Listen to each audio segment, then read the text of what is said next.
morning, lovely listeners of GhanaTalks Radio. You are welcome to the GhanaTalks Breakfast Show.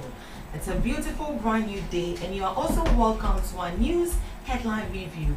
Right here, we bring you all the latest headlines making waves in the news, from business to politics, from sports to entertainment, and everything in between. We got you covered with the most relevant stories. As usual, I remain your host, Esnel Flagbedu. And joining me today on our headline review is Miss Debbie Adoso and Miss Regina Bless. Good morning. Good morning. How are we doing? Yeah, I'm great. What of you? I'm fine. Right. Why are you personalizing it? Me every day I personalize it too. Yeah, because I don't know what someone is going through, so I can't speak on behalf of. Hope you had a good day yesterday. Yeah, I had a fantastic day. Hey, you can testify to that. Oh, I see that. After the sumptuous meal. Ooh. Today That's too. good to hear. Yeah. That's good to hear. That's of today. Oh yeah, I did. in as much as I stayed up all night, but Yeah. it was good. Welcome Okay. by day, students by night. All right, let's dive straight into our news headline for today. Ghana to deport all foreign nationals involved in illegal mining, Ablakwa. The Minister of Foreign Affairs, Samuel Okujetu Ablakwa, has said the government was committed to deporting all foreign nationals engaged in illegal mining activities in Ghana, widely referred to as Galamsey. Speaking to some members of the Ghanaian community in Lagos, Nigeria at the weekend, the minister reiterated President John Mahama's firm stance on safeguarding Ghana's natural resources. President Mahama has stated that no form of mining will be tolerated in our river water bodies or foreign reserves, he stated. Mr. Ablakwa revealed that a military operation targeting illegal miners is set to be launched in the coming days. This is what he said. In the next few days, people will be rounded up and prosecuted, indicating the seriousness of the impending clampdown. He further disclosed that while numerous deportations have already taken place, these efforts have not been widely publicized. A lot of deportations have already been carried out.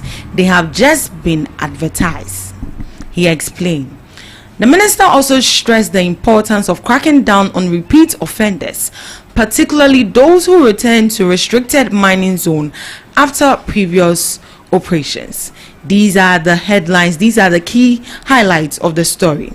Minister Ablakwa reiterated President Mahama's zero tolerance policy for illegal mining, especially in river water bodies and foreign reserve.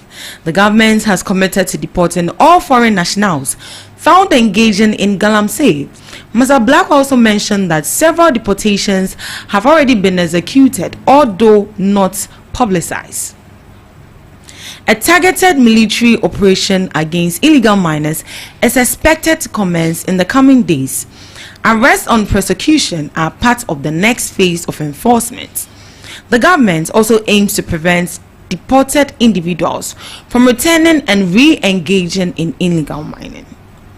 So this is what Mr. Ablakwa had to say when he met with the community of Ghanaians in Lagos upon his visit. So he made it clear that any national or any foreigner who is involved in illegal mining will be deported. Now my question is that enough punishment for these foreigners who engage themselves in illegal mining? They leave their country and come here, right here in Ghana, and destroy our forest reserve and water bodies. And at the end of the day, when they are caught, they are only going to be deported. Is that alone enough punishment for these foreigners? Miss Regina.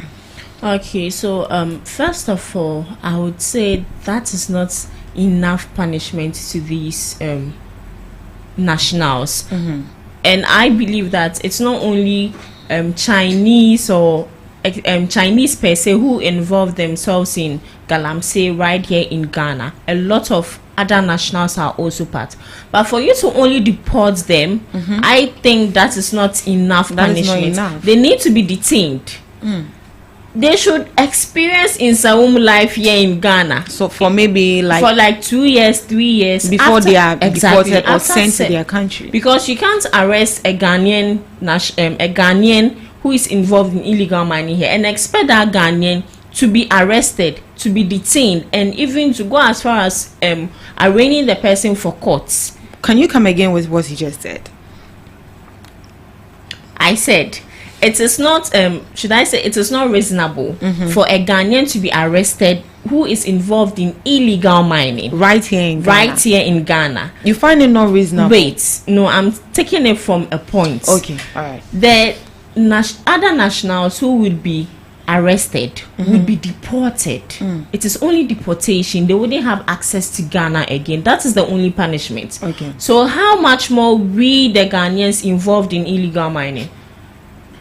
What would be the punishment for them? The punishment for them would for them to be arrested and detained in prison and to serve a number of years. Whereas a foreigner who has left their country to come here to Ghana and come and we have the right though, but you don't have that right to mine. But it is our country, it is our land.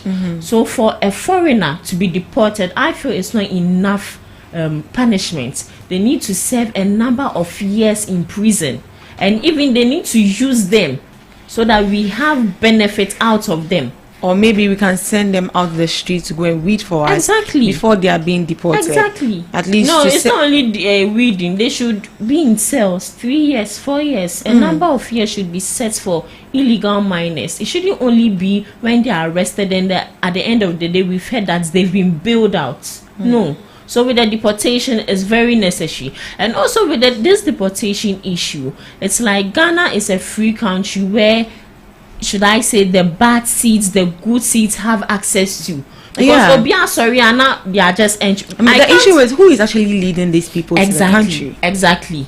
Who is leading them? Who is the intermediary? You know, some people, when you listen, especially some Nigerians, when you listen to their stories, someone brought me here. I've not heard of the person again. I don't know where to stay. I don't know what to do. I don't even have a place to sleep. Who is authorizing the documents of people coming into this country? Because it looks like Ghana here, with or without documents, you can still have access to Ghana. It looks like a free zone where criminals can have access to, where even good people can have access to. But outside the country, even for you to go into that country, you can testify to the fact that you need to spend a lot of money. You need to waste a lot of your time before you can even have access there. So it's high time. It's not only about deportation, serving as a punishment for these foreign nationals, but they need to go as far as finding measures to discipline them, to deter others from indulging in such acts. Ms. Debbie, do you think deportation alone is enough punishment for these foreigners who are caught in illegal mining? It is not enough punishment, but I feel like we are not ready to fight against illegal mining. Why do you it doesn't make sense when you tell me that people from other countries, nationals who are not Ghanaians, coming to Ghana to mine illegally, and the only way you can punish them or something is to deport them out of the country.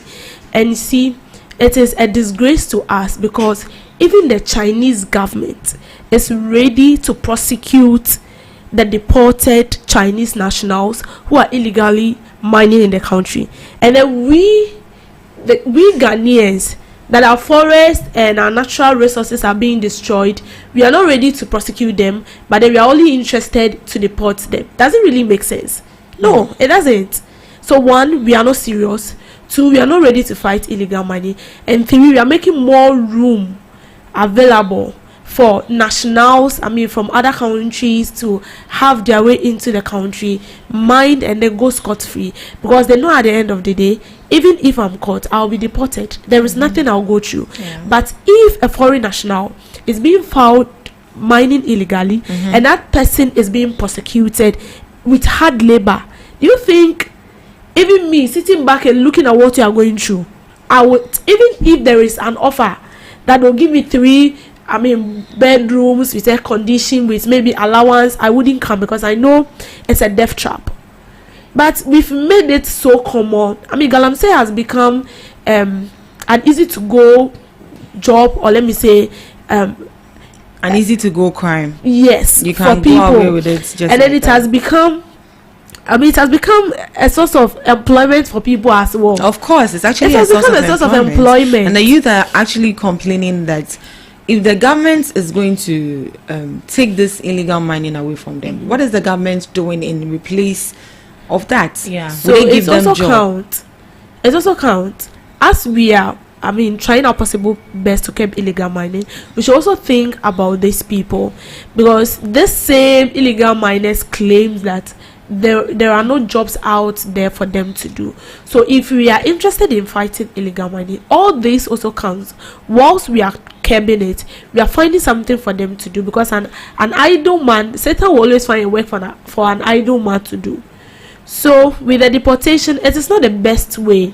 It's not the best way to stop people, nationals, from mining illegally. It means we've moved to first class, because if Ghanaians alone do not mine, and then we have foreign nationals coming to mine in this country, it means that we are moving forward in galamsey power. Just a yanya degree in masters, which is very bad. So they need to be prosecuted with hard labor. This is not just a mere prosecution, but they should face, I mean, the pain. They should feel that kind of pain of coming to someone's country to destroy it. Can a Ghanaian leave Ghana to China and go and do galamsey and you come scot-free? Do you think they will deport you? No, because they know when they deport you, your government will not prosecute in a hard way, because you did not destroy anything that belongs to them in the country. You went elsewhere. So with your pain, you can prosecute the person. So should it be that when they are being deported, the country should collaborate with wherever country these people are coming from, so that they can detain them in their country? No, you are going to detain them in their country. Is it there that they did the galamsey? It's here that the galamsey was done. This lady, this celebrity lady who Hajia for real, it wasn't Ghana here that she committed the romance scam. It was outside the country that she did, and it was outside the country that she was detained, persecuted, and she's still in jail. So why didn't they deport her? Just like the way we Ghanaians are saying that if these foreigners, why and didn't even they with deport hers, them? I learned hers is self-deportation. After serving a number of years, she's ready to leave that place, and she being ready to leave that place, she doesn't have the chance to go back there again ever again in her life until she's dead. So why don't we take such measures from these people? Why don't we learn from these people? So if I'm getting you correct, if these people are being deported, they can actually come back to the country again. Even if they don't want to involve in illegal mining, they can come back to the country again and do whatsoever they want to do. Because the reason why I'm saying that is because Ghana is a free country. The rate at which, or the procedures we want, if we want to leave the country, the procedures we take before leaving the country, that is not the same procedures most people take before leaving this country. Someone can say, oh, okay, may the flights be free Nigeria about Ghana. With that, you need a visa, you need a passport. Someone can also say, I will just use a transport vehicle from Nigeria to Ghana. With that, you don't need any documents. You just sit in the car, you just come for some number of days. So Ghana is a free country. It's like, even though we are we are a law country, a country which deals with a lawful country, it looks like we are a lawless country when it comes to people, because of our hospitality. When you go everywhere, anyone who comes into Ghana is a good country. Ghana is a free country. It's hospitable. People are welcoming. So they are taking advantage of that, which is wrong. Well, I think it's because we are not independent. It's because we depend on other countries. So assuming a foreigner comes into the country, and here lies the case, Ghana depends on that country for maybe sugar. And then you brutalize this person, or you treat this person badly, and the foreigners' government gets to know of it. Don't you think that is going to be a conflict between Ghana how is it going to be a conflict? In terms of bilateral relationship between and maybe the foreign investors and all because here lies the case, my person comes to your country and this is what you did to the person. If you not help me be there, you come to me and anyways. no, someone helping you shouldn't be a yardstick for you not to discipline people who come into the country to do wrong. Yeah, you need to be fair. If we will go outside there to do wrong, they discipline us. Good. Even though they are not depending on us, but because of financial gain, shouldn't be a yardstick to let people go freely like that. Then it means we, the nationals living in this country, we can do whatever we want. Our law should be fair. Our law should be transparent, regardless of who you are. Even if the president Trump comes here, excuse me to say, if he fools, we need to discipline him. President? Yeah, yes. All right. Before we can go. Moving on. Government needs to be intentional about sports for development. Dr. Frank Kusi. Dr. Frank Kusi, a lecturer at the School of Sports and Exercise Medicine at the University of Health and Allied Science, UHAS, has called on the government to be deliberate in using sports as a strategic tool for national development. Speaking during an event to mark the International Day of Sports for Development and Peace, Dr. Kusi stressed the need for government policies to incorporate sports into development plans, particularly within educational and workplace environments. He emphasized the importance of corporate recreation and physical activities in organizational settings, highlighting how such initiatives can improve health, reduce stress, and promote workplace cohesion. He further urged the government to align its efforts with the World Health Organization's global agenda of creating an active society by 2030 to ensure a healthy and productive citizenry. These are the key highlights of the story. Dr. Kusi emphasized the strategic value of sports in national development, particularly in improving public health, education outcome, and workplace efficiency. He also urged the government to integrate sports into national development policies, especially in schools and workplaces, rather than treating it as an extracurricular afterthought. He also highlighted how recreational sports is in organizations and how it can reduce stress, boost morale, enhance health, and foster teamwork, contributing to high productivity and morale and health. So this is what Mr. Dr. Frank Kusi has to say about governments paying key attention to sports as a development for the country. What do you make of it? What's your whole overview on it? Do you think we are not paying much attention to sports, or we are not seeing it as a form of development to the country, or we see it just as, it's just a game, let's just play it and go away? Okay, so with Ghana here, I would say they see it to be just a game. They see sports to be it's GhanaTalks breakfast show. Your as morning you said, companion. extracurricular activity. Yeah, because I think way back in school, PE is only once a week. Yeah. But when we look at other countries, for example, sports is a day-to-day activity.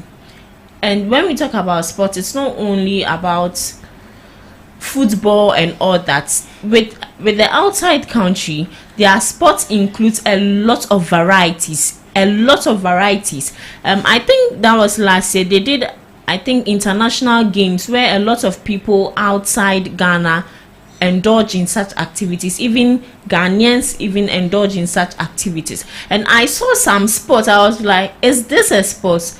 Uchi bicycle cry sports. Yeah. There. Here. Who is having that time? Uchi bicycle just that is your means of transportation. Exactly. But it's actually sports. It is sports outside. Slapping is sports. It's sports. Outside. Slapping. So it's high time they start introducing a new set of games here in Ghana. And when they introduce sports here, as he said, it would increase health, it will reduce stress, and also I would say it's also be a revenue or a place, not a place. It could be a revenue as well, because people actually pay get money to come and watch the ball. Let me use the 13th the game we had recently. People actually pay just come and witness it. So that's kind of like a form of revenue to the government. People book hotel, eat in restaurants, and that is a source of revenue for the government as well. Because definitely they are going to pay tax. Yeah. Well, okay, with some people paying, it means those people are rich, because I know that most of the people who came, government funded all of their activities, what to eat, what to drink, where to sleep. The government funded that. But for Ghana to take sports, to deal with sports as a special course on it, so you know, people actually go to sporting school. I want to be a footballer. We have academies where all they do is train individuals who want to be footballers. But it looks like Ghana here, aside boxing, even now boxing is not really on the rise like that. Aside football, that is all. I don't see any other sports where people pay much attention to aside football. Even when it comes to basketball, they don't pay attention. Yes, it's not handball, skipping. We don't have such all these games. Sports. Or maybe there's a program actually designed for skipping. It's part of sports. Yeah, exactly. Or I'm going to witness a match and it has to do with skipping. Do we have that here in Ghana? No. But when you go to other countries, it is there. Is it the Olympics? They have a series of sports activities. But right here in Ghana, even I think there's something called hockey. Ghana, nothing. We don't have. And there is one that will set a beam. You run, then you jump. That is not even in Ghana. We don't have. So I feel that I really do agree with him. Aside they adding it to the curriculum, I feel that it should be specialized in Ghana, and they shouldn't only focus on football. They shouldn't only focus on that. As you said, the hockey, the baseball, basketball, a lot. They should focus on that. Right here in Ghana, our full concentration is on just football. So we classify football as the only sport. Yeah, and even boxing, as it stands, is not even strong here in Ghana anymore. It was the fight was between Bukombanku, Ayite Powers, and one man, Azuma. Now it's no longer there. It's no longer. So there. I think we need to revive our sports. Yeah, so I feel like we don't pay attention to it. Taking our sports stadium, for instance, sometimes you go there to watch football and you're looking at the pitch alone, like a fool. And you know that these things retard the performance of these footballers. And I would say that we do not have other sporty activities, as she mentioned. We have them, but we don't invest into them. And we don't invest because we feel like we do not get a lot from them. You know, there are times where, I think some time ago, there was this student of Winneba who was it high jump or something, and she won, I think, not the whole thing, but I think the first half or something with a different country, but it was an African country. Yeah, she did well, but she couldn't get to the top. So we have all those sporty activities, but then we do not invest into them. And let's take football, for instance. We know our people. It's now that I can say that they are coming up, like they are backing up small. And just imagine you investing into something and then you get nothing from it. Even if it doesn't generate revenue for the country, at least when you go and you win, there is this kind of joy. You put the country at the top there. But let's take the previous our Black Stars for example, their previous matches. They go and then they lose. They lose. So just imagine, if you want to even invest into it, you feel like I didn't come invest too more. I don't see anything coming from it. But that doesn't also mean that you shouldn't invest into it. We have the Black Queens, but I feel like we invest too much into the Black Stars, leaving the Black Queens, and then the Black Queens even sometimes do better than the stars themselves. So football is something that one generates revenue for the country, and it does not only generate revenue for the country. I feel like it's also seen as a tourist avenue, because people come and then they see your environment, they look at how things are being arranged in the stadium, and sometimes those foreigners that comes here to watch our football and see what they go around, they want to see, like, what else do you have? Is it the same as what we have at our place? And these things, they pay for it. So I feel like the necessary things we are supposed to do when it comes to sports, the maintenance and everything, we should do that, and then we should invest more into it to make it more attractive.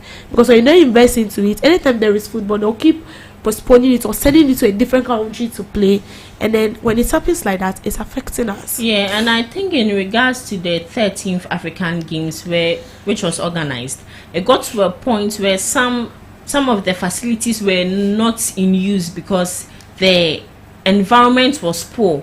The floor, is it the ground or the pitch, was bad. And some individuals who left their country to participate in the games left.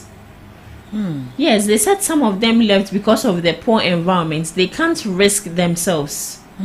So before they add the sporting activities as their main source of something, they should make sure that the environment is safe, is good. It starts from the infrastructure. Okay. So Mr. Frank Kussi is actually asking for policies that can be put in place to make it to make sports a developmental tool. What are some of the policies you can suggest can be put in place to make it a developmental tool? You already mentioned infrastructure. What other things can we look at? Yeah, so we should also invest, like the investments, not only in the infrastructure, but the players themselves. I mean, yes, the infrastructure is important, and we have to ensure that everything is very conducive for them to play. But the players themselves, some time ago, I heard that there were complaints that they were not being paid well, and we don't know who is saying the right thing, because the players are saying theirs, and the leaders are also saying a different thing. So I feel like, in as much as we are focusing on the infrastructure as well, we should make sure that the people who stand in front for the country are being catered for war. If you're not like fit mentally, physically, financially, and everything, it affects what you're going to do. So it also counts. We should invest not only the money we pay them, but we should pay people. We buy coaches to train these people. I mean, we should go in for the right people to train them as well. We should go in for the right people to train them as well. To join the conversation, you can subscribe to our YouTube channel at GhanaTalks Radio, or log on to our social media platform. On Facebook, it's at GhanaTalks Radio. On Instagram, it's at GhanaTalks Radio. On TikTok, GhanaTalks Radio. And on X, it's GhanaTalks Radio. Moving on to our last headline for today. Don't take drug trafficking allegations lightly. We are fighting Red 225. Tutu Boahen tells Mahama. Political strategist Dr. Bernard Tutu Boahen has urged President Mahama to treat allegations of drug trafficking at Kotoka International Airport with all seriousness it deserves. MP for Ascent South, Reverend John Intim Fujo, has alleged that cargo carried by two aircrafts, Air Med Flight N823AM and Cargo Air Antonov AN12B, suspected to have transported cocaine and cash, landed into the country. The MP's claim sparked widespread attention, with many questioning the seriousness of his claims. Following his allegations, President Mahama directed the Bureau of National Investigations to investigate the allegation of drug trafficking and money laundering by the MP. Dr. Tutu Boahen noted that such allegations of drug trafficking in Ghana poses a bad reputation for the country, which is likely to impact foreign investment. He cautioned that at a time the country is combating drug abuse and the notorious Red 225 drug substance, the allegations must not be taken lightly. Dr. Tutu Boahen is saying that about how the Ascent South MP made the claim. He suggested that a more formal approach, such as an official writing to the President or the Speaker of Parliament, would have been the best approach considering the gravity of the issue. So Dr. Bernard, who is a political strategist, has urged President Mahama to give serious attention to allegations of drug trafficking involving aircraft that has landed at Kotoka International Airport. He also emphasized the potential damage to Ghana's international image and its implication for foreign investment. What is your overview of the allegation in Team Fojo is making with regards to the two aircrafts that has landed at Kotoka International Airport? And then he's saying, based on his intelligence, that these aircrafts might, we can use the word might because we don't know if that is true, might be carrying money and cocaine. What do you make of his allegation? To clear off this doubt, it needs a thorough investigation because he has alleged that they found cocaine and a lot of stuff and this and that and that. And I've heard some people saying that his evidence wasn't vivid enough. But then even with that, President Mahama came out to say that they are going to, investigate this issue. And he is still calling on Mahama to investigate it. And I feel like with this issue, it needs, as I said, a thorough investigation. And this investigation is not going to take maybe today or tomorrow because this is a criminal case as well. Right. And this is something that has been smuggled into the country or out of the country illegally. So we cannot sit down today and then maybe we noticing or knowing that President Mahama making the assertion that they are going to conduct investigation. It's going to take time. It's going to take time. Because if we want to hurry up with the investigation or stuffs, I'm not sure we are going to get what we want. They might end up coming up with, something that does not tally with what they are supposed to get. And this is common in this country. They even investigate the matter, they get the culprit, and then they go they get away with it, and it doesn't get anywhere. So I feel like they should give him time. It will take time for us to know them. And even if I know this is very common here, sometimes they have to pay people for them to even arrest culprits behind this act. So Reverend Tim Fojo is saying this is what he has said. If they are saying that the evidence isn't vivid enough, you should come up with a very solid one. Okay, this is what I've seen. What is then this is not even a vehicle, so we will say that maybe the number plate, like you have to give it out. They didn't specify the time the flight landed in the country. No, it was just the date. One date landed on 5th and the other on 25th. So where are they right now? The cocaine and stars. We are here to find out if indeed those aircrafts were actually carrying cocaine and money. But we've seen some videos circulating and people are bashing the government that this video could be staged. But do you think the president will just sit for someone to smuggle cocaine? No. Because we're already dealing with 225. No, yeah. And yesterday we saw in the news how the Minister for Health, Mr. Akando, went ahead to ban the opioids. Yes. So if there's cocaine, don't you think they'll take swift measures? I feel they are taking measures behind the scene. But with regards to what Intim Fojo is saying, you can't just say something like that without evidence. Without evidence. You see, if you are saying something of this sort, this issue is a very sensitive issue. And it's ruining the reputation of the country. Yes, cocaine is not what's the name? Legalized. Yes, it's not a soap or something that is very legal. It's illegal. Very so illegal. With something like this, just as I said, and it is true, people are saying that he just wants to make himself relevant. If you're coming up with this issue, you should be sure that this issue you are coming up with, people are going to follow you. Okay, you said you've seen this. Where exactly? How did it get there? So where are they now? Because if you felt or you've seen that it have landed, you should know where those cocaine are kept now. And even if the government is investigating, we cannot pressure the government.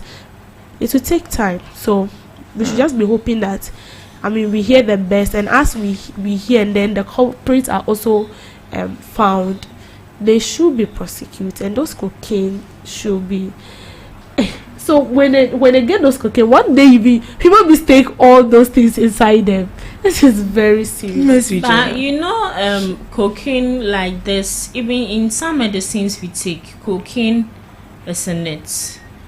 It's sometimes they infuse it in the food. No, with some drugs. Okay. Yes, cocaine, a little bit of it, but not all. You know, sometimes what do you think the painkillers you take, what do you think is made of? You think it's made of Shey, cocaine? be there. Go and do your research. With that one, I'm not put us sure. in the No, bottle. even do tramadol is not illegal, but people are abusing it. Yeah. We take it in hospitals. And 2 times of Yes, tramadol is a 225. exactly. Opioids. It's illegal in Ghana here, but it is being used in the pharmaceutical and surgery hospital. It is being used. So the fact that we have not legalized it here makes it illegal. Like, for the use of it is bad. No, it is bad because we how should I say it? We abuse it. So cocaine, marijuana, and all that, it's not bad. But it becomes bad when people abuse it. It serves its own purpose in the right time.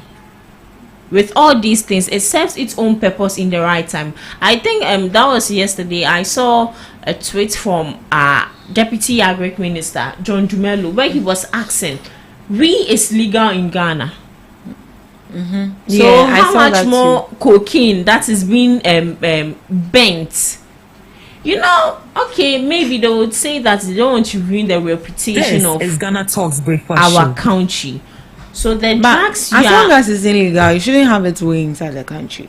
exactly. So the best thing they But should have done I is- feel that with excavators, it's illegal here, especially when it comes to the illegal miners. But it can be repurposed.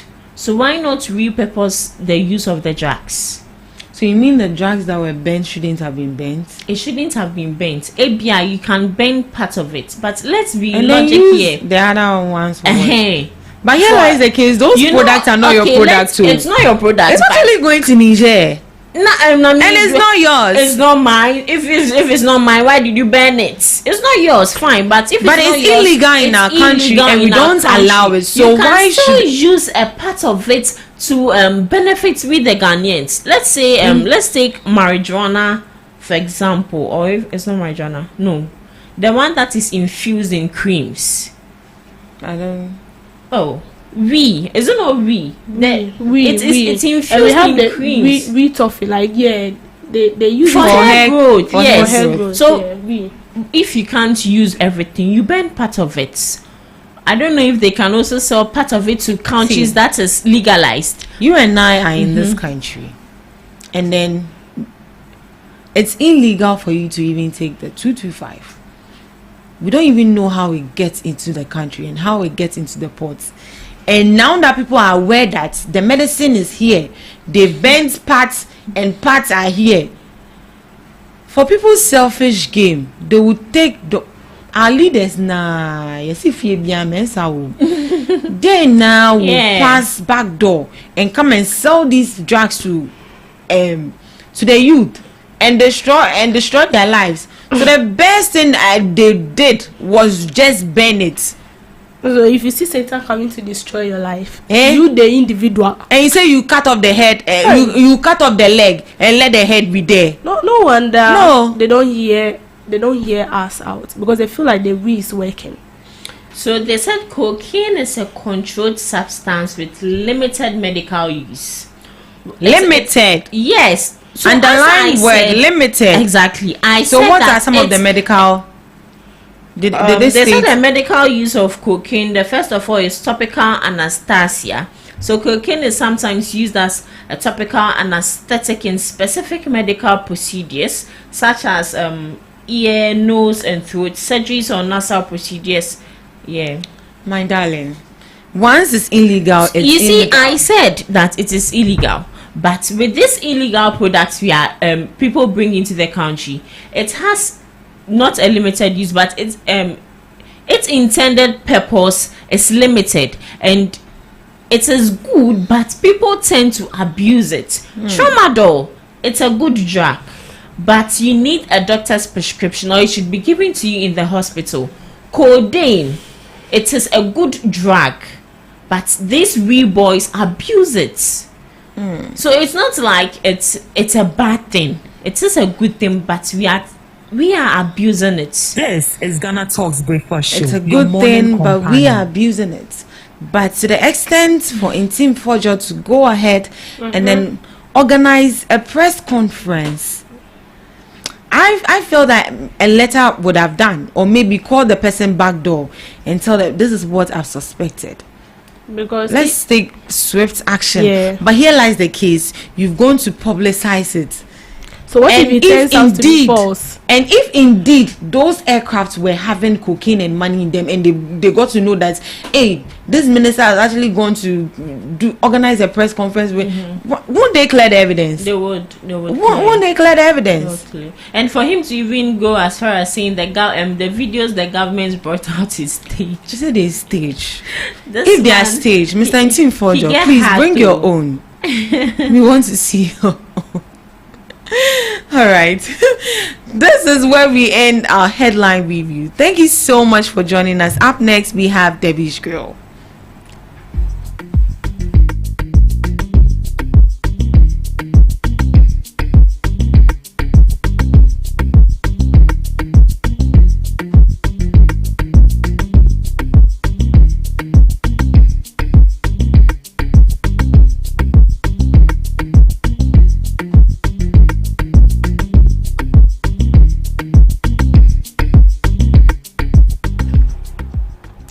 Good morning and welcome to Debbie's Grill, where we grill, drain, and then bring out the truth. And you see, we do not just grill on any issue at all. We grill on issues that concern you and I, issues that interest the state. Now, I found something very interesting. 30 Chinese nationals arrested for engaging in illegal mining were repatriated and handed over to the Chinese immigration officials at the Kotoka International Airport. So the handover, led by Superintendent Li Ran, head of airport operation, was conducted, and according to sources, the Chinese government has expressed support for Ghana's actions, describing the involvement of its nationals in illegal mining as disgraceful and damaging to the strong diplomatic relationship between the two countries. So, foreigners arrested for illegal mining often exploit loopholes in judicial processes. Meanwhile, the Interior Minister resumed office, arrested more than 100 nationals involved in illegal mining. You know, illegal mining has become a headache for Ghanaians. Not only Ghanaians, it has become a headache for the leaders, almost everyone in this country. And we keep asking, or let me say, I keep asking myself, why we've not yet arrived on a permanent solution to stop illegal mining. Because you and I can testify to the fact that this illegal mining has negatively affected us a lot. Our waters have been destroyed, forest reserves have been destroyed, our lands have been destroyed just because of gold. And this gold they are digging out, we are not even seeing the benefit of it, but still illegal mining is going on. And then the most shocking aspect is having Chinese nationals, foreigners, engaging in illegal mining. It means we've grown to a stage where foreigners even access or have an easy access into the country, and then they engage into illegal mining. And you see, it is very painful that the only solution we can think about is to deport them. And when I heard what the government of this Chinese said, I was like, so even a Chinese government, the government of the Chinese was able to think that this is a disgraceful act, and he's going to prosecute his people for doing such a thing in Ghana. And we, the Ghanaians, do not even see it as something that is very disgraceful. We do not see it as, a terror to the country. We've rather accepted it, embraced it, and then accommodate it as well into the country. but a whole Chinese government saw it to be something that is very disgraceful and disheartening. So he is taking a step to This prosecute is Ghana them. Talks Breakfast Show, your And morning companion. we the owners of the land have deported them. Oh, go, yes, you've already caused the damage, there is nothing we can do, so go. Just like that. And we think this is the best solution to stop illegal mining in the country. That when foreign nationals are being arrested, the best thing we can do is deport them without prosecuting them, without jailing them, without making them face, it's the hard way, and then we allow them to go just like that. And even if we arrest them, we don't even prosecute them, we don't know what happens. At the end of the day, they're allowed to go scot-free. And then we think we are fighting illegal money. I think we are joking. We need to wake up from our slumber, because this is getting out of hand. It is very disgraceful, very, very disgraceful, that we ourselves cannot identify that illegal mining is causing a lot of harm to us. Foreign nationals having their way into the country as if they own the country. They destroy our forest reserves just for a piece of gold, and then when they are done or they are being caught, the only thing we can do is deport them and allow them to go just like that. We don't care. Even if we arrest them, I know there are still people who work things for them to go. And it's very painful that our people do not identify this problem. And then someone in his country sits down and he's like, oh, this thing is very bad. I wouldn't be happy if this should be happening in my country. And this is the question. How sure are we that even the Chinese government is going to prosecute these people? How sure are we? And don't we think that we are making illegal mining a very conducive environment for foreigners to come and mine, because we do not take actions? And trust me, 10 years from now or 5 years from now, if this should continue, then I don't know where we will be by now. We have to reason. As a country, we have to reason. That old way of reasoning is outdated. We should psych our mind, draft laws that will be used to punish these people. They are causing harm to us. And because we do not find ourselves in these vulnerable communities, we don't want to say anything, or we don't want to take an action, and all the solution we are bringing, you see, all the solution we are bringing does not just make sense. Let's just be sincere to ourselves. It doesn't make sense. It does not make sense.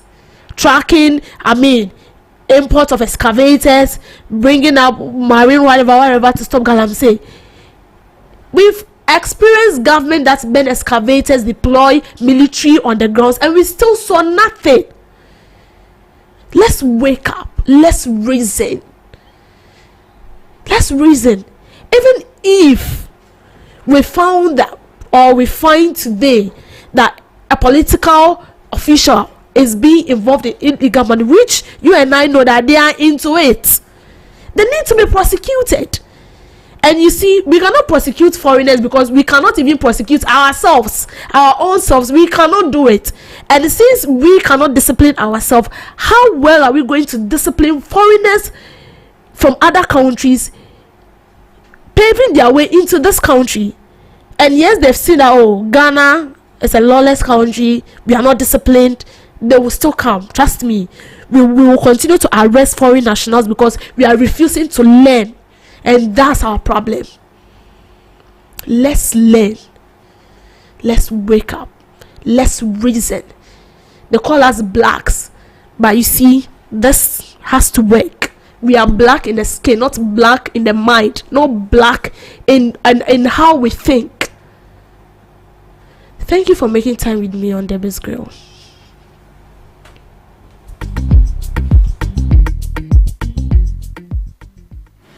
Thank you so much. And that was Debbie's Grill. Not just grilling human beings, but grilling what? Matters. Miss Regina Bless, what do you have for us today? Okay, I'll come to grill. Alright. So you're welcome to Today in History. And did you know, live on GhanaTalks Radio, this is a platform where we educate and entertain you also. So moving straight to today's Today in History, Kofi Annan, the Ghanaian statesman and 7th Secretary General of the United Nations, was born on April 8, 1938 in Kumasi, Gold Coast, now known as Ghana. Moving to the next one, 2009, the Max Alabama, a U.S. flagged ship carrying humanitarian aid from Oman to Kenya, was hijacked by Somali pirates 440 kilometers off Somalia's coast.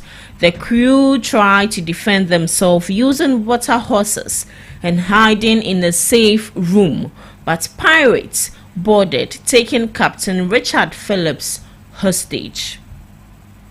1904, France and the United Kingdom signed the Entity Cordiale, an agreement that recognized British authority over Egypt and French authority over Morocco, and redrew the map of Nigeria. The Entity Cordiale, signed on April 8, 1904, ended a long-standing rivalry between France and the United States. 1953, Jomo Kenyatta jailed for Mwamwa uprising in Kenya. Jomo Kenyatta, leader of the Kenyan independence movement, is convicted by Kenya's British rulers of leading the extremist Mwamwa in their violence against white settlers and the colonial government. An advocate of non-violence and conservatives, he pleaded innocent in the highly publicized trial. 1975, Frank Robinson makes debut as first black manager in MLB. Against the New York Yankees in Cleveland, the Indians' Frank Robinson becomes the first African American to manage a game in Major League Baseball. Robinson, who also bats second, homers in his first at-bat in Cleveland's 5-3 win. Nearly 28 years earlier, the Brooklyn Dodgers' Jackie Robinson, no relation to Frank, became the first African American to play in the big leagues. Looking at some did you know facts about animals today. So did you know that horses and cows usually sleep standing? Horses and cows can rest while standing up, but they also lie down to sleep, especially for short periods of deep sleep. This behavior is known as recumbent sleep. Horses and cows can sleep standing up because they have a special system that allows them to lock their joints and rest while still standing. Did you know that cats can't taste anything sweet? Cats lack the taste receptors of sweetness, making them unable to detect sweet flavors. This is because they are obligate carnivores and don't need to detect sweetness in their diets. Their taste buds are more attuned to detecting amino acids, which are found in meat. Did you know that male deer shed their antlers every year? Male deer shed their antlers annually. This process is called antler shedding or antler casting.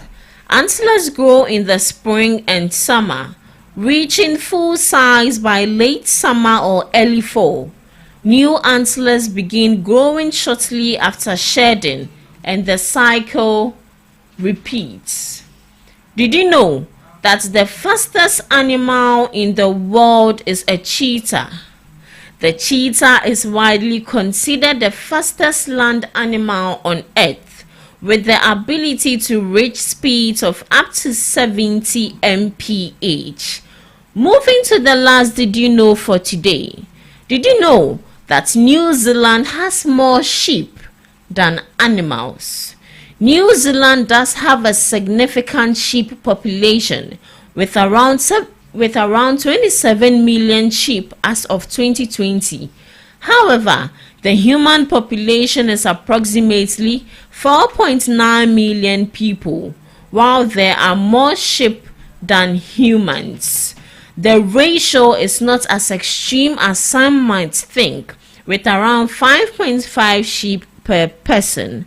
So the sheep's 27 million and humans 4.9 million. This is where I end today's Today in History and Did You Know live on Ghana Talks Breakfast Show. This is Ghana Talks Breakfast Show. Thank you so Your much, morning Miss Regina. companion. Blessed for that education. But for sure, it's not today that I'm getting to know that cheetah is the fastest animal. Since yesterday, you've been on my case. I'm not on your case, Okay. darling. But I know that cheetah It's the is fastest. the fastest. As a cheetah, which other animal is there? Kangaroo. Did you know? This is where we draw the curtains for the first segment of the Ghana Talks Breakfast Show. Right after this, we are going for the news. And right after the news, we'll be coming up with the second segment of the Ghana Talks Breakfast Show. Please stay with us.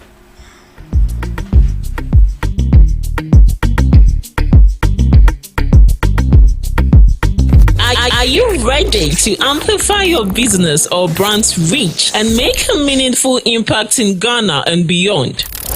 Partner with Ghana Talks Radio today to connect with a diverse audience across Ghana and beyond. Elevate your brand through on-air promotions and social media. Boost your brand during prime time. With Ghana Talks Radio, you can extend your reach across digital platforms. Ghana Talks Radio is not just a station, it is a community hub where your brand becomes part of the conversation. Join us in fostering connections, celebrating culture, and making a lasting impression. For customized sponsorship packages and enquiries, email contact@GhanaTalksRadio.com or call +233 202 544614. Ghana Talks Radio, giving the youth a voice. What do you want for breakfast? How do you want your breakfast? English breakfast.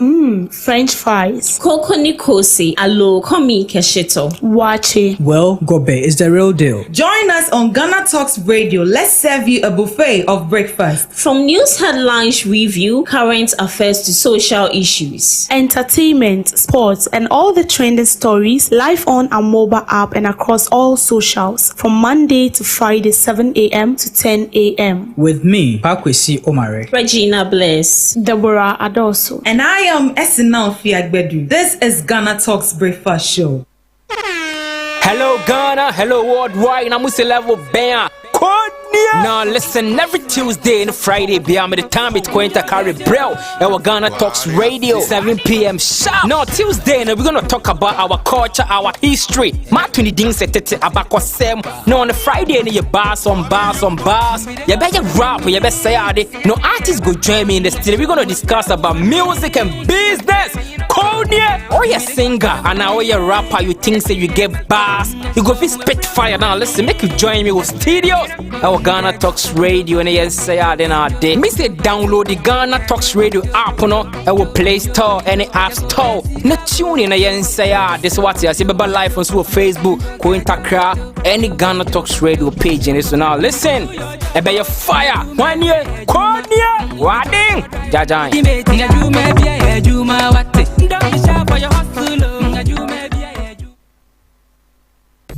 Are you ready to amplify your business or brand's reach and make a meaningful impact in Ghana and beyond?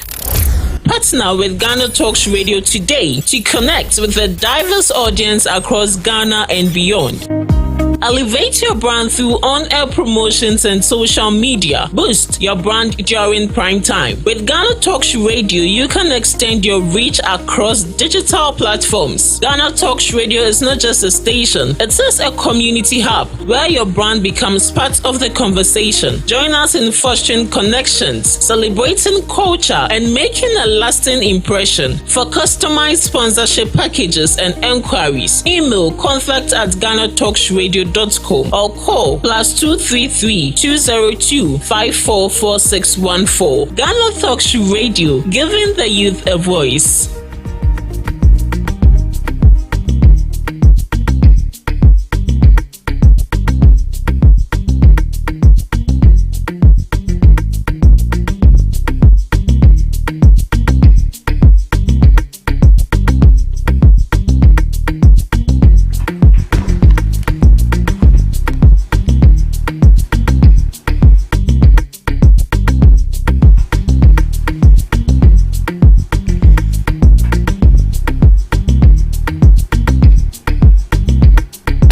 This is Ghana Talks Radio, the best station rocking the nation. We bring you local news, business news, international, sports, and entertainment news. Right here on GTR. Good morning and welcome to the morning news broadcast on Ghana Talks Radio. My name is Deborah Adolso. Coming up, I should be on illegal mining, lament over deporting foreigners without serving sentences. Chinese government to prosecute nationals deported from Ghana over Galamsey. Plans underway to institute National Sanitation League. Ahmed Ibrahim. National Security uncovers suspected ECG electrical stockpiles in the Western region. This and many more coming up shortly in the world of business, sport and showbiz. Do stay with me.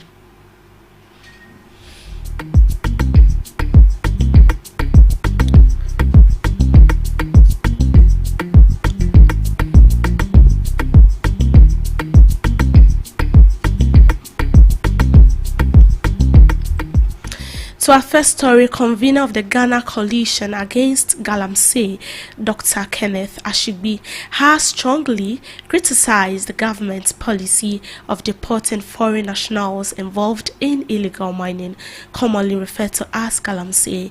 This follows Interior Minister Mohamed Mubarak Muntaka indicating foreign nationals found engaging in Galamsey will be deported. Speaking in an interview, he described the approach as illegal and a violation of Ghana's law, particularly the 2019 Amendment of Act 995. He expressed disbelief at the Interior Minister's stance, emphasizing the amendment was specifically designed to remove judicial discretion and ensure strict enforcement of the law. Ashigbi argued criminals involved in illegal mining must serve their sentences before deportation is considered. He highlighted the risk posed by Ghana's porous borders, citing the case of Aisha Wan, a notorious illegal miner who managed to re-enter the country and resume her activities despite being deported. He further questioned the legality of the policy, pointing it undermines the enforcement of Ghana's law. He called for stricter adherence to the law and urged authorities to prioritize the prosecution and sentencing of foreign nationals involved in illegal mining to deter future violations.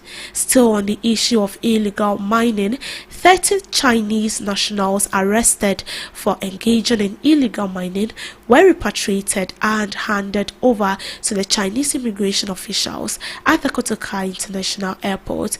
The handover, led by Superintendent Li Ruan, head of airport operations, was conducted with what sources described as a polite and professional manner.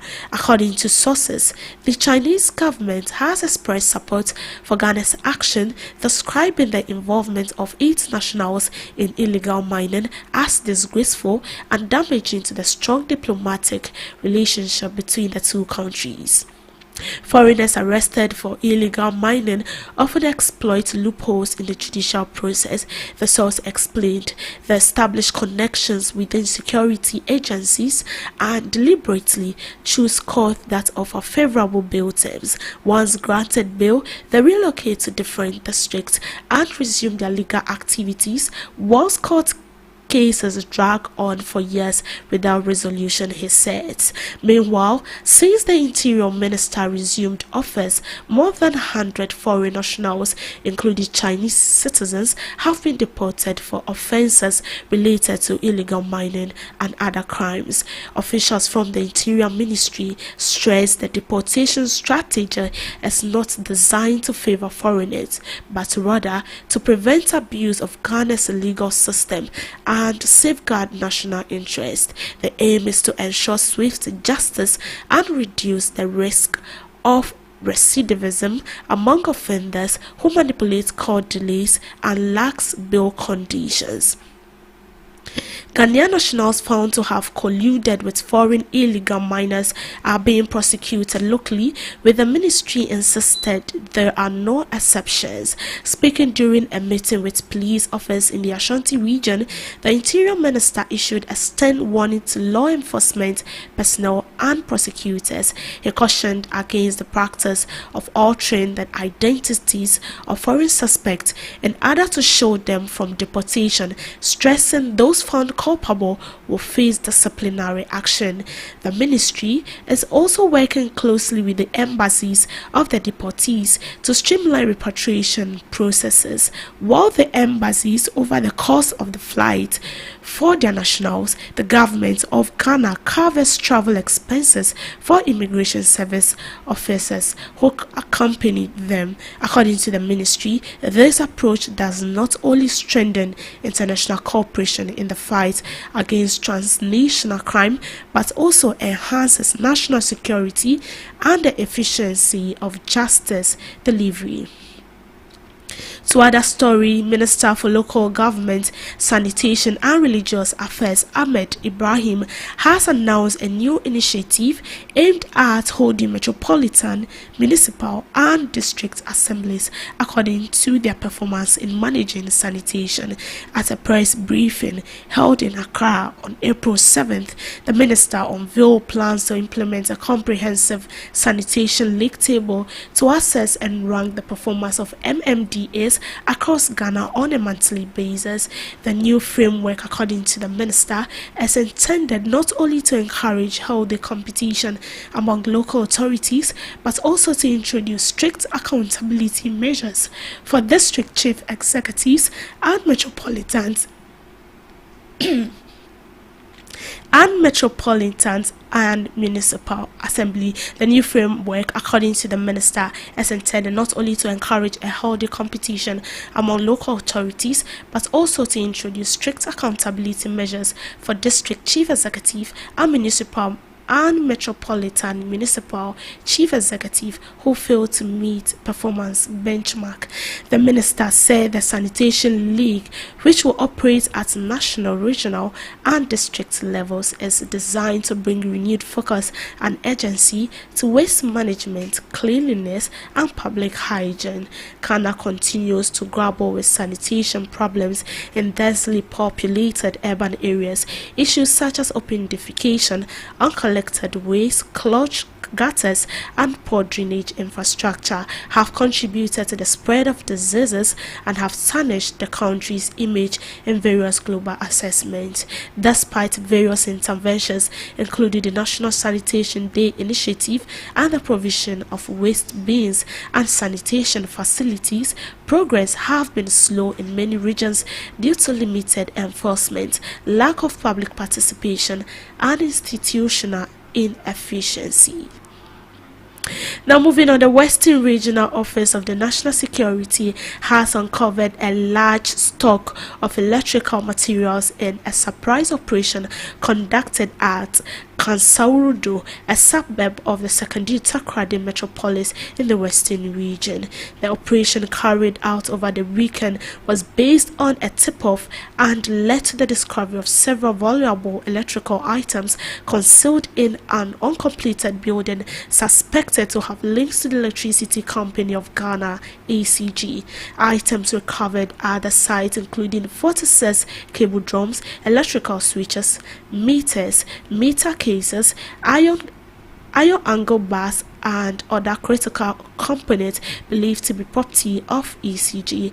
Hashim Tokuno, a national security operative who led the team, confirmed 2 individuals had been picked up for questioning. He noted the circumstances surrounding the discovery of the items raised concerns about possible theft or division of ECG materials.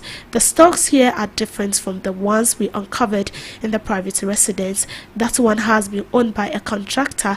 The only problem we have with him is how those items got into his private residence, and secondly, what he told us was not the actual list he told us, so we are in the formative period of the investigation, Mr. Tokuno explained. He further added the regional security coordinator is going to call Accra immediately and take instructions from them on what they need to do.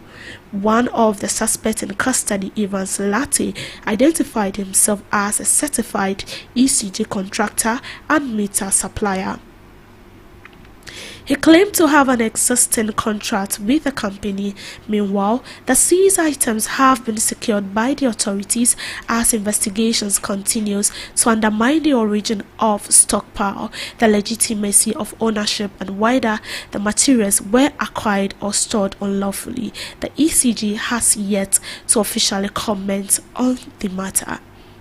To the world of business, African trade ministers from across the continent are scheduled to meet on April 14th to assess the implication of President Donald Trump's imposition of a sweeping new tariff policy that will see a 10% tax levied on all goods imported into the United States from more than 100 countries. The meeting will bring together key policymakers, economists, trade experts, and representatives from regional economic communities to explore how the African continent can best position itself in the face of growing global protectionism. Secretary General of the African Continental Free Trade Area AfCFTA, Wamkele Mene, addressed the media from Washington, D.C., calling the U.S. tariff a wake-up call for Africa. He emphasized the decision by President Trump underscores the agent's need for African nations to fast-track the implementation of policies that promote intra-African trade and reduce our reliance on global powers. His remarks reflect a growing sentiment among African leaders and trade officials that global shift towards economic nationalism and unilateral trade decisions by major economies demand a proactive and unified African approach. The new tariff threatens to increase the cost of African exports to the U.S., potentially diminishing their competitiveness in the African market. Meanwhile, many in African economies rely on exports such as textiles, agricultural produce, raw materials, and manufactured goods, much of which are currently traded under access agreements such as the African Growth and Opportunity Act. To some sports, free scoring Newcastle heap more misery on relegation-bound Leicester as the Magpies Champions League pursuit gathered further momentum. The 3 points for Eddie Howe's side lifted them above Manchester City into 5th place in the Premier League and leveled on points with 4th place Chelsea, despite still having a game in the hand. Leicester, meanwhile, became the first side in the top 4 tiers of English football to lose 8 home league games in a row without finding the net, as they sit 15 points from safety with 7 games remaining. The scoring started inside the opening 2 minutes with Jacob Murphy scoring the first of 2 tap-ins after some great work done the left wing by Tino Livramento. Murphy's second came less than 10 minutes later when Fabian almost scored the goal of the season, but his audacious efforts from inside his own half struck the crossbar, with the Newcastle winger reacting fastest to finish the rebound. 24 minutes then passed before Howard's men extended their lead further as Joelinton easily cut inside and forced a dive and save out of Hermansen, but former Fox's winger Harvey Barnes reacted first to make it 3-0 as the bus rang out around King Power Stadium. As the match slowed in tempo, Ron Van turned to his bench and brought on 15-year-old forward Jeremy, making him the second youngest player behind Arsenal to play in the Premier League. Leicester will look to avoid a 10th loss on the Spain on Saturday when they take on Brighton at Amex Stadium. And that's all for now on the morning news broadcast. Some headlines you heard was Ashibi on illegal mining laments over deporting foreigners without serving sentences. Chinese government to prosecute nationals deported from Ghana over Galamsey. Plans underway to institute National Sanitation League. Ahmed Ibrahim. National Security uncovers suspected ECG electrical stockpiles in the Western region. African Trade Minister to meet on April 14th over Trump's tariff. Newcastle beats Leicester City to move level with fourth placed Chelsea. And that's it. My name is Deborah Ados. Do also log on to www.GhanaTalksRadio.com for more detailed information. Thanks for making time with me. Good morning.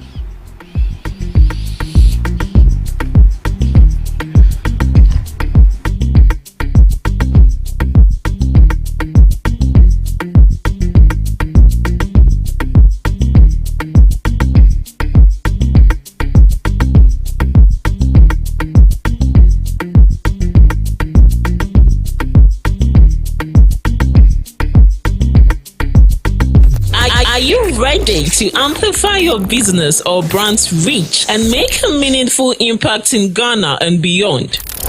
Partner with Ghana Talks Radio today to connect with a diverse audience across Ghana and beyond. Elevate your brand through on-air promotions and social media. Boost your brand during prime time. With Ghana Talks Radio, you can extend your reach across digital platforms. Ghana Talks Radio is not just a station, it is a community hub where your brand becomes part of the conversation. Join us in fostering connections, celebrating culture, and making a lasting impression. For customized sponsorship packages and enquiries, email contact@GhanaTalksRadio.com or call +233 202 544614. Ghana Talks Radio, giving the youth a voice. Hello Ghana, hello worldwide, I'm level band.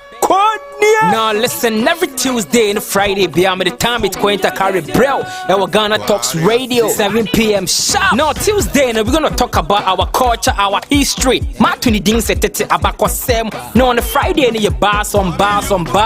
You better rap, you better say it. No artists go join me in the studio. We're gonna discuss about music and business. Konya, or you singer and now you rapper, you think say you get bars. You go fi spit fire. Now listen, make you join me with studios. Our Ghana Talks Radio and yes say then our day. Me say download the Ghana Talks Radio app no our Play Store and App Store. Na tune in and say this what you see baba live on Facebook, ko Intakra, any Ghana Talks Radio page and so now listen. E be your fire. One year, Konya, wading. Jajan. Don't be shy for your hustle.